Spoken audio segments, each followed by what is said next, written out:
네, 안녕하세요. 문화동 충주시 도시재생지원센터 문화동 부코디네이터로 근무하고 있는 오지선입니다.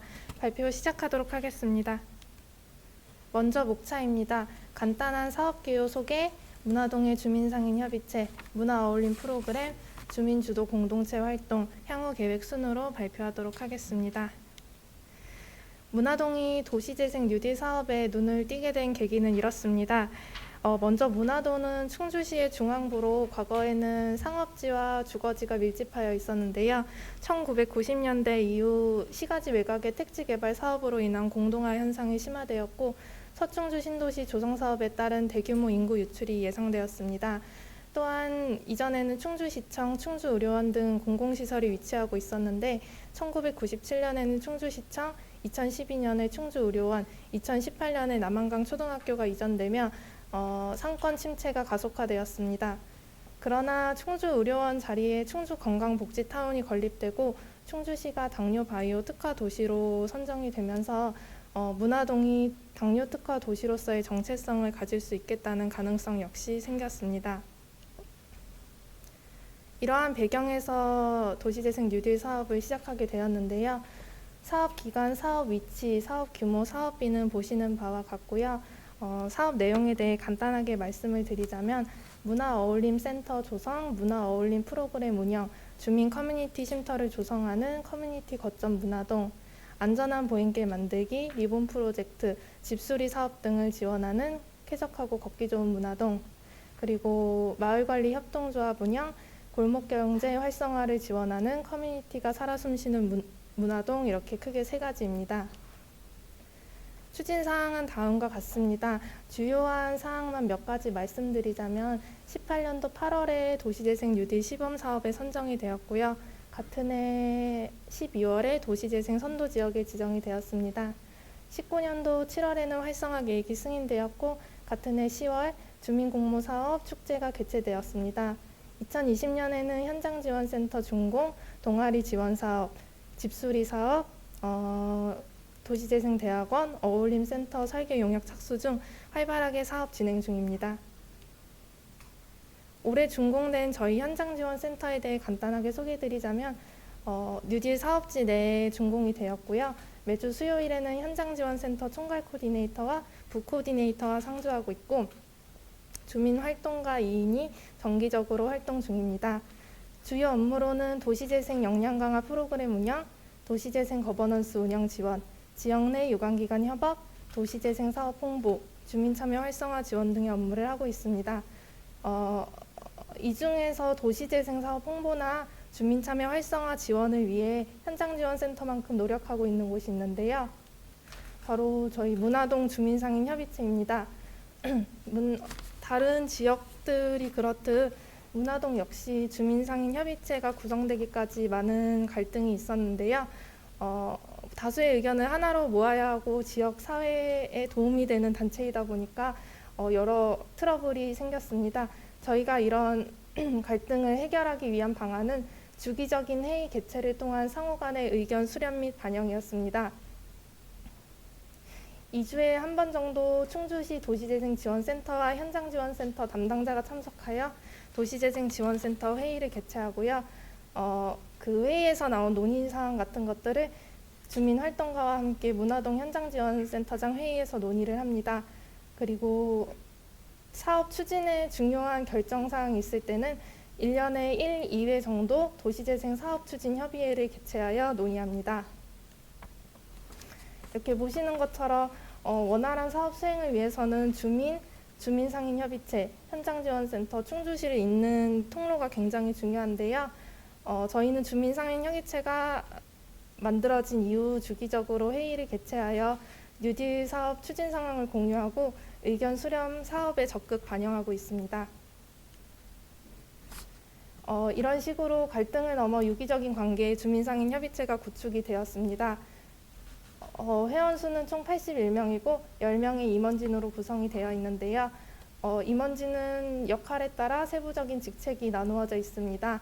또한 이전에는 좀 산발적이고 비통일적이던 분과를 주거, 상인, 사회서비스 3개의 분과로만 재편을 하면서 좀 통일적인 의사결정과 의견 수렴을 할 수 있게 되었습니다.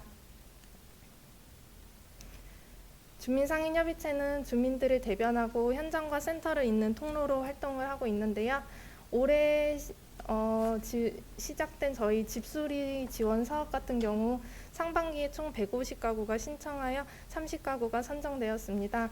주민상인협의체가 이 과정에서 집수리 신청 서류 접수와 선정 탈락자 민원 발생 시 지원을 해주어 원활한 사업 추진이 가능했습니다.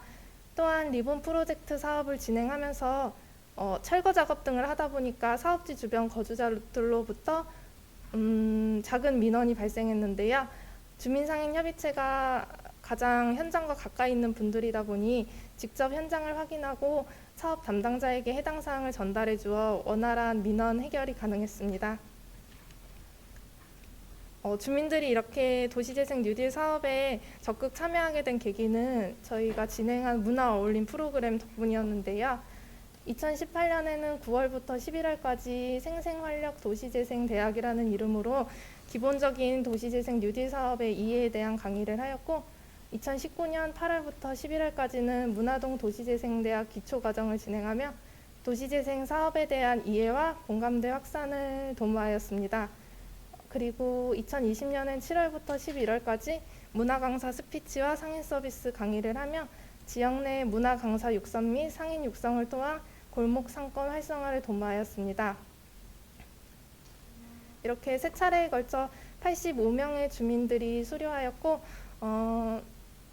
선진지견학, 이론 실습 수업 등을 하면서 그 견문도 넓히고 도시재생 뉴딜 사업의 전문가가 되는 계기가 되었습니다.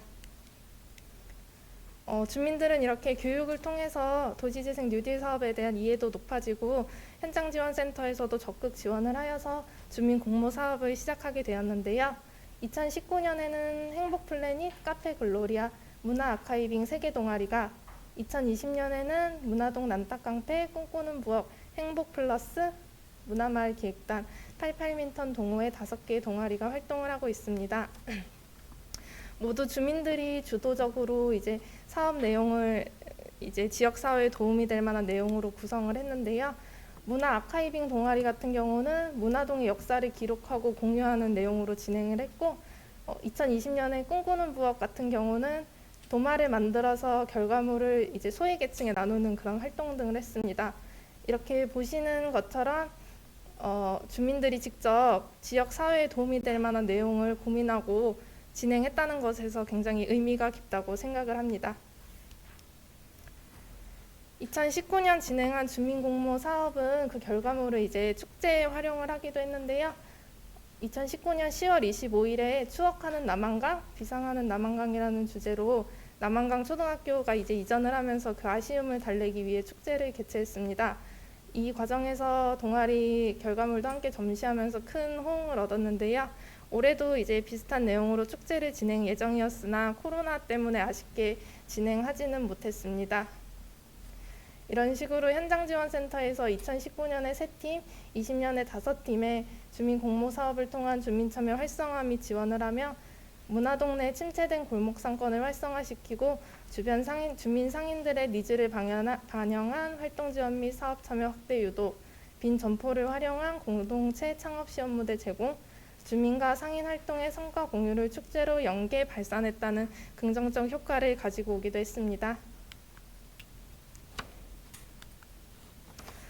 이렇게 문화 어울림 프로그램이나 주민 공모 사업은 충주시 도시재생지원센터 홈페이지, 그리고 인터넷 기사, 지역 신문 등을 통해서도 주기적으로 홍보를 하고 있습니다. 향후 계획입니다. 저 문화동은 앞으로도 주민들과 함께 다양한 사업을 계획 중인데요. 문화동 내 침체된 골목 상권 활성화를 위해 사업 내 빈점포를 활용한 소상공인 창업 지원 사업, 동아리 사업의 연계와 커뮤니티 거점을 활용하여 주민활동을 공유하는 문화 어울림 축제의 활성화, 도시재생 사업의 지속성을 확보하기 위해 주민이 주도적으로 주거지를 유지 관리하는 마을관리 협동조합의 설립 및 운영 등을 계획 중에 있습니다. 저희 문화동은 보시다시피 이렇게 아직 진행 중인 사업도 많고 나아갈 길이 먼데 앞으로도 현장지원센터가 주민들과 함께 발 맞추고 화합하며 열심히 사업 종료일까지 노력하도록 하겠습니다. 발표 마치겠습니다. 감사합니다.